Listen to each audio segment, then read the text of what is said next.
Olá, pessoal. Aqui quem fala é Pedro Neto, mais uma vez com vocês, tá? Eu estou aqui dando um tempo, visto que eu estou com diversos trabalhos que estão parados na espera de documentos para que eu possa concluir esses trabalhos. Então, eu resolvi fazer um vídeo diferente hoje, tá? Falando do cenário, das situações de nomeações, de como um perito pode administrar as nomeações e até mesmo correr atrás de novos trabalhos, tá? Eu fiz um levantamento hoje, tá? Como eu já falei para vocês, tá? Eu costumo utilizar o sistema Pipefy para controlar todo o meu trabalho como perito e outras atividades, tá? Eu até vou compartilhar a tela aqui com vocês. Deixa eu mudar aqui para tela. Beleza, aqui está a tela. Até deixa eu tirar esse fundo da minha câmera aqui que fica mais legal para eu conversar com vocês. Joia, vamos lá. Muito bem. Então tá. Como eu falei, aqui nesse sistema eu controlo, digamos, toda a vida dos meus trabalhos periciais. Por exemplo, aqui eu tenho nomeações, tá? Aqui eu controlo, sempre que eu recebo uma nomeação, eu crio uma ficha aqui, eu tenho diversas faixas aqui, faixas de atividades, por exemplo, juntar proposta, proposta pendente, impugnações recebidas, quando as partes desistem da perícia, eu movo o cartão para desistência da perícia, tenho mais aqui para o lado direito, eu tenho as situações em que o processo foi extinto, precluso, as partes fizeram acordo, as propostas que foram aprovadas, os casos em que eu fui substituído e casos que eu declinei do encargo. Tá?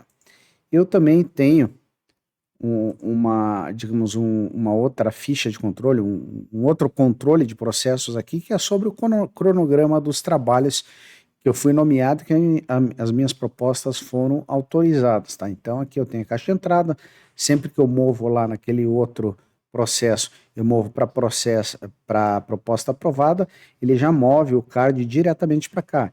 E aqui daí eu controlo a comunicação de início de trabalho pericial, né, a primeira fase, que é a preparação de todos os documentos para elaboração do laudo pericial, da elaboração do laudo pericial, laudo final, que no caso é a fase de revisão do trabalho, né? Daí, aqui até eu tenho uma fase aqui de perícia não realizada, que são os casos em que as partes fazem acordo depois que nós já iniciamos o trabalho pericial. Isso é complicado, tá?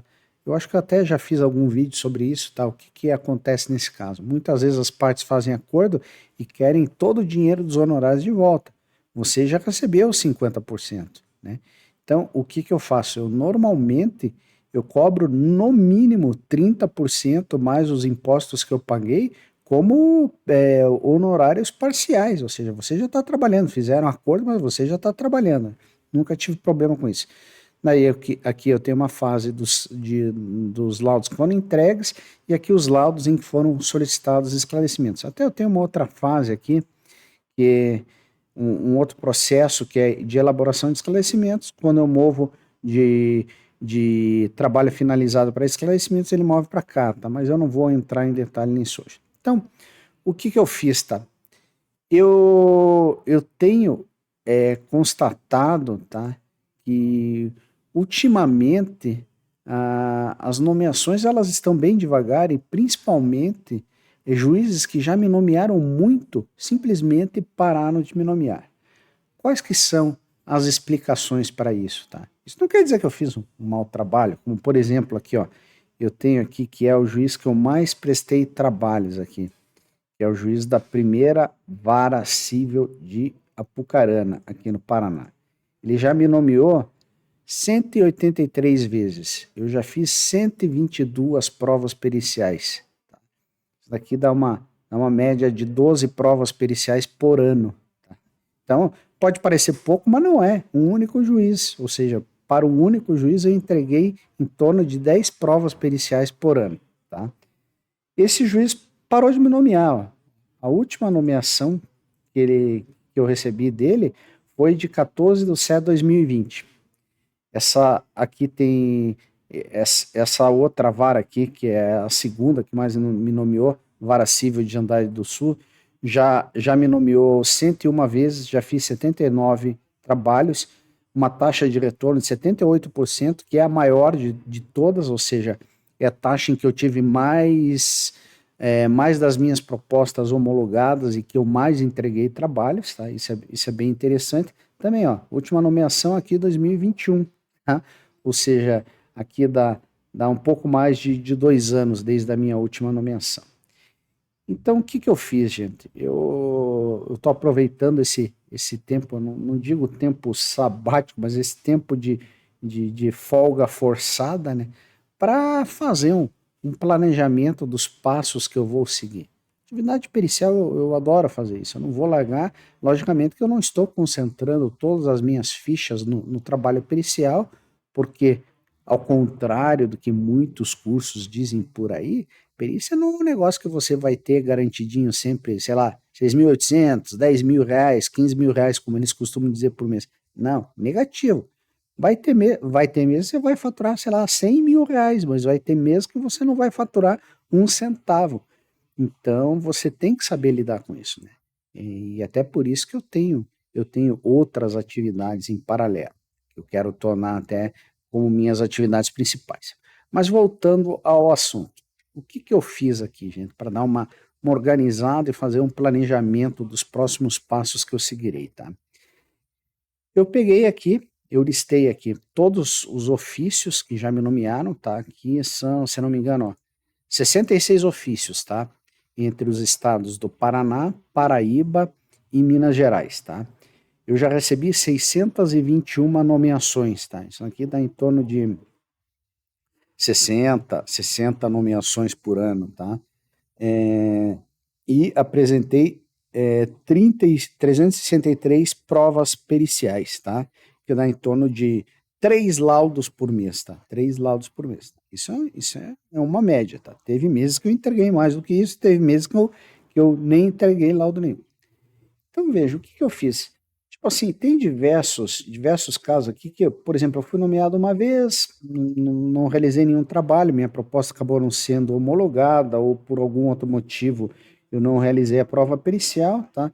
Então eu peguei todos esses casos aqui, tá? Em que eu recebi menos de 10 nomeações, tá? E deixei aqui pendente. Eu não vou focar o meu esforço, digamos assim, nesses ofícios, né? Eu vou focar meu esforço aqui nesses, eu acho que são 21 ofícios, 21 ofícios, tá? Veja que eu tenho alguns aqui, por exemplo, ó, o que me nomeou por último aqui foi a 27ª Vara Civil da Comarca de Belo Horizonte. Eu até tenho dito que eu tenho recebido mais nomeações do Tribunal de Justiça de Minas Gerais do que do Paraná, que é o estado em que eu resido, mas não vem ao caso, tá? É, aqui, por exemplo, 14ª Vara Civil de Curitiba. Essa é uma vara que, digamos, eu acho que é a quinta que mais me nomeou, quarta, deixa eu ver aqui. É a quinta que mais me nomeou até hoje, tá? E também tá entre as top 5 das que eu mais entreguei trabalhos periciais, tá? Essa vara civil começou a me nomear já não faz tanto tempo, tá? Pelo menos, sei lá, digamos uns 5 anos. Vem me nomeando nos últimos 5, 6 anos, né? Então, então aqui eu tenho entregado uma boa quantidade de laudos periciais para eles. Então, o que que eu vou fazer? Eu vou focar aqui, primeiro, esses juízes aqui, tá? O doutor Bernardo de Guarapuava, né? Aqui, eu não lembro o nome dos juízes dessas varas cíveis aqui, né? O que que eu vou fazer? Eu vou visitá-los, né? E perguntar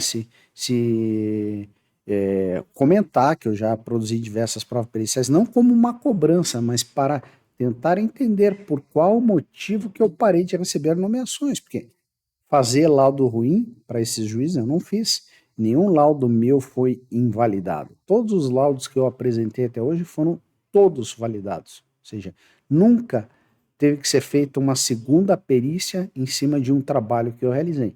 Então, pô, eu entendo que eu fiz um bom trabalho, então eu posso continuar a ser nomeado.